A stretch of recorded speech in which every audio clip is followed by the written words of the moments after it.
Heaven 600 and heaven600.com. My name is not important, yet I'll always be there when you need me.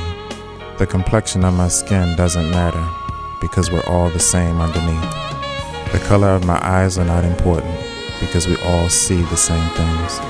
My height and weight makes no difference, because I protect you from danger. The only thing that matters is that you call me when needed. I'll always be near you. I'll never leave your side. On me you can depend. I'm more than a friend. Heaven 600 and heaven600.com, your good news station. A very pleasant good evening to you and yours. In the studio with me this evening, I have the pleasure of the artist of the poem you just heard, Forever by Your Side, Mr. Michael Rolls. Michael, good evening to you. Thank you. How are you this evening? I'm doing okay. I'm blessed to be here. All right. Well, tell us, what inspired you to write the poem Forever by Your Side? To be totally honest, most of the times when I write a poem, it's usually something that's going on with someone close to me or something going on within myself. This particular poem, I can't remember totally, but I think a friend of mine had just lost a family member, and I was trying to come up with something to kind of brighten her spirits and help uplift her spirits, and those words just came to me. Okay, and how long have you been writing? I probably started writing seriously in high school, but to listen to my mother, I probably started when I was about 8 years old, sitting in my room alone, making up my own little comic strips. Okay. All right. Do you have any other interest outside of poetry? I mean, you talk about writing your own cartoons and so forth. So you have a specific knack for this type of art? I cannot draw worth a lick. Okay. I try to draw, but I do the stick people type thing. Okay.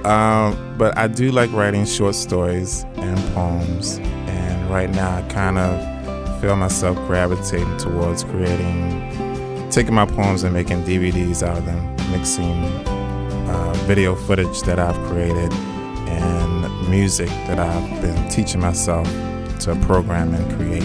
So that's kind of where I've been focusing my attention to right now.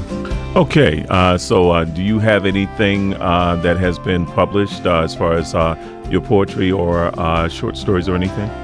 I self-published and printed my own book called An Ugly World with Beautiful People.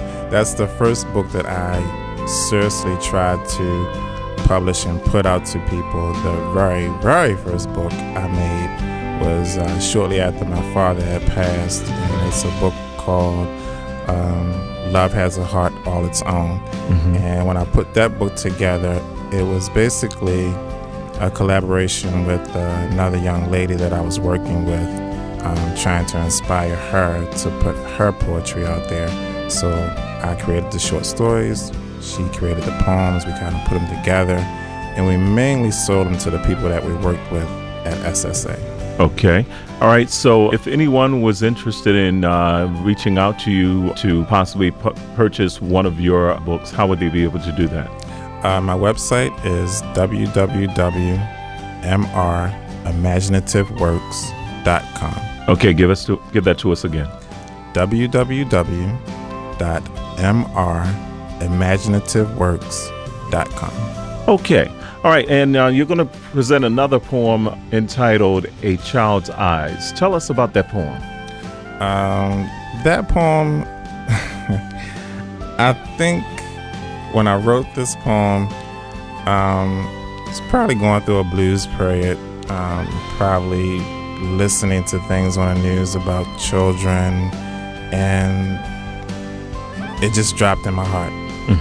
And I just, most of the times when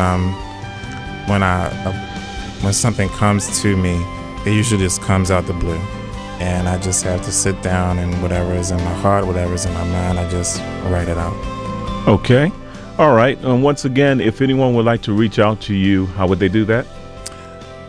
My email address is michael@mrimaginative.works.com, or just drop by the website www.mrimaginative.works.com.